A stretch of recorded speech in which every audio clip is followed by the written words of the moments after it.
In Lesson 6, we're doing the same thing as in Lesson 5, except this time we're off the dribble instead of just off the catch. We're getting that proper footwork where we stop on the inside, square up with the outside foot, and getting to a strong shooting position. Now we're going to work off our pickup and getting the ball into our shooting pocket off of the dribble. Again, you're not always going to be able to dribble straight ahead or catch it straight ahead. You're probably going to have to go left or right. But we want to start with the ball in triple threat position, and now as I dribble, I want to push the ball out and pick the ball up with my fingers up, squeaking the outside shoe. As I go left, I want to cross over, boom, and again I want to snap the ball into my shooting pocket. Again, the ball's below my chin, outside my nose, with the elbow underneath the basketball. Here's our drill. With the ball in our shooting pocket or triple threat position, we're going to push off of our right, bounce the ball with the right, but we're going to snap it with our fingers up into our shooting pocket. We want to become very consistent getting the ball into our shooting pocket.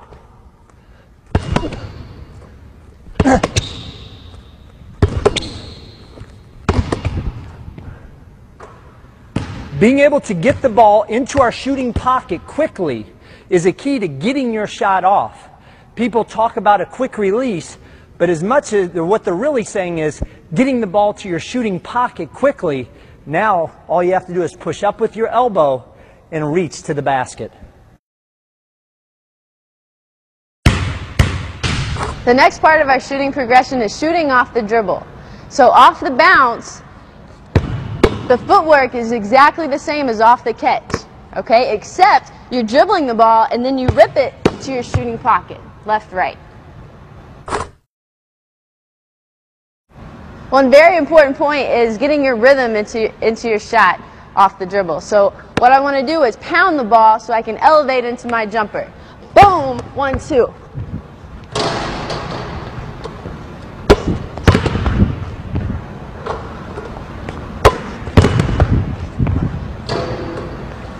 Again, the quicker I can get my second foot on the ground, the quicker I can get my shot off.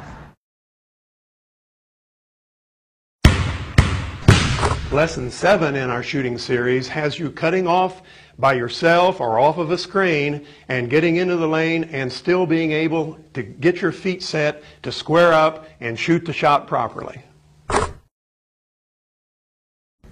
Getting the ball and getting into our shooting pocket and getting squared up to the basket becomes more difficult as you start to come off of screens or you're coming towards the pass and a little bit away from the basket. That's a little bit more difficult than going straight left or right towards the basket. So the next drill is we're going to start on the sideline. We're going to work on picking the ball up off the catch and getting squared to the basket. Here's our drill. Now we're going to start, again, trying to create muscle memory.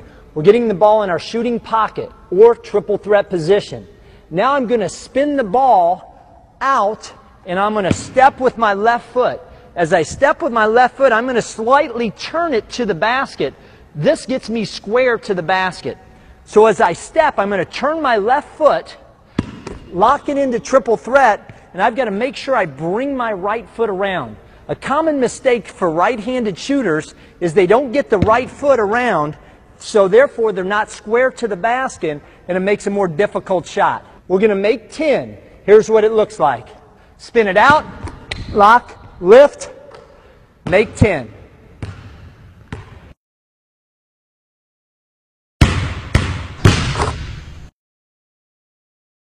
Okay, this part of the box drill is incorporating the shot fake, cross drive into the pull-up J.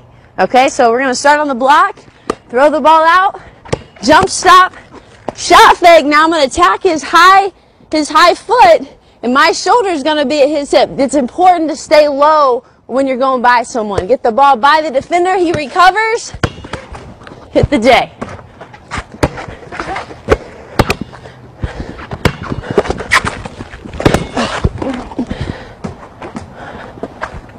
Here we go on the other side.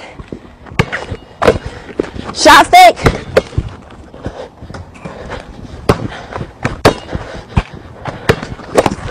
Ball up, butt down.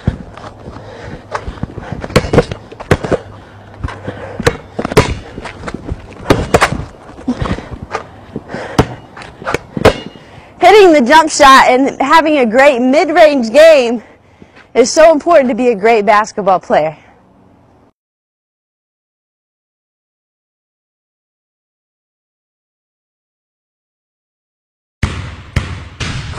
This is going to be a penetrate and pass, but now we're going to work on that second penetration. That's when good things usually start to happen on offense, is that second penetration.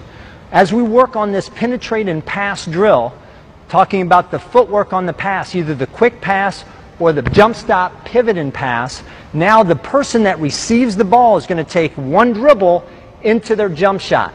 As we take that dribble, we like to go 1-2 and squeak that outside shoe. As we do this, you'll get a chance to see the footwork on the shot. Here's the drill. I'm going to penetrate and pass. Coach April will take one dribble and shoot it, follow her shot. She becomes the next penetrate and passer. I become the next shooter.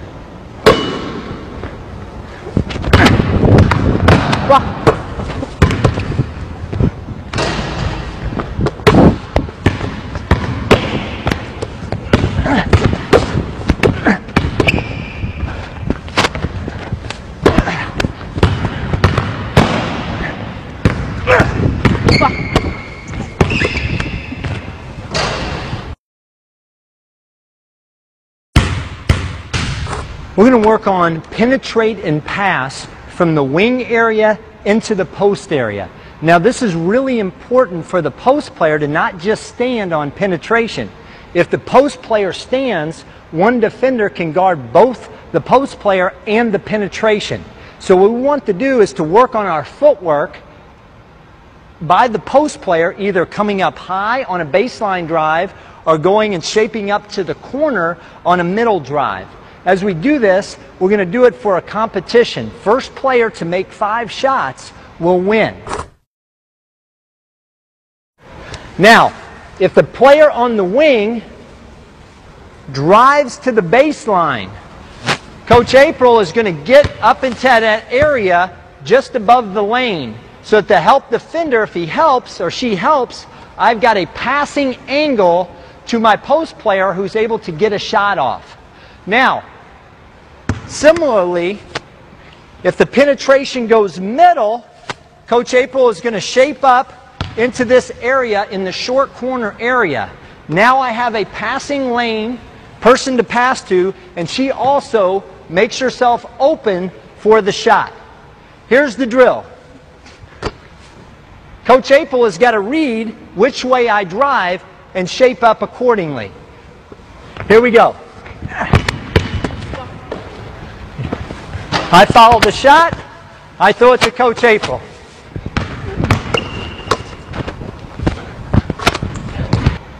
Penetrate and pass from the wing to the post is very important. This not only gives the passer an open receiver, but it also gives the receiver an open shot.